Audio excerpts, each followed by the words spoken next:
La dernière fois, je faisais un peu de lecture et j'ai été plongée dans la question du développement de l'Afrique.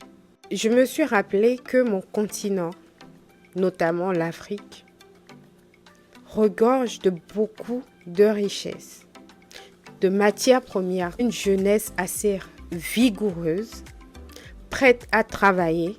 Mais ensuite, je me suis posé la question de savoir pourquoi l'Afrique est en retard par rapport aux autres continents. Est-ce que l'Afrique a réellement besoin de l'Occident pour se développer?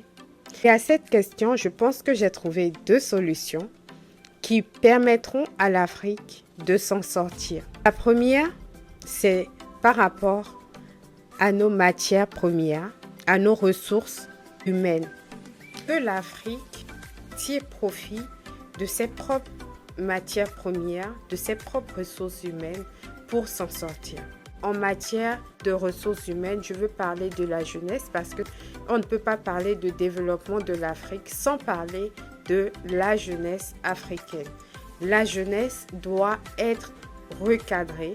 L'éducation concernant la jeunesse doit être revue d'une certaine manière. Et ensuite, la deuxième solution que j'ai trouvée, ce sont les partenariats avec les pays occidentaux. Il s'agit des relations que l'Afrique a longtemps tissées avec les pays occidentaux.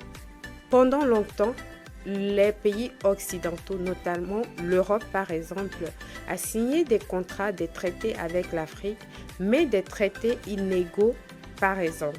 Les profits étaient dans un sens, ce qui veut dire que l'Europe profitait jusqu'à présent, je dirais, de ces traités entre l'Afrique et ces pays-là. Aujourd'hui, si il doit avoir collaboration avec ces pays occidentaux, l'Afrique doit revoir alors ce qu'elle gagne dans ces échanges-là. Les partenariats avec les écoles de formation, par exemple, avec la Chine, la France, l'Europe, tous ces pays-là, afin que les jeunes Africains, au lieu de voyager dans la quête d'une meilleure éducation, ils puissent rester en Afrique et poursuivre leur formation professionnelle et en même temps rester sur place pour travailler afin de développer le continent.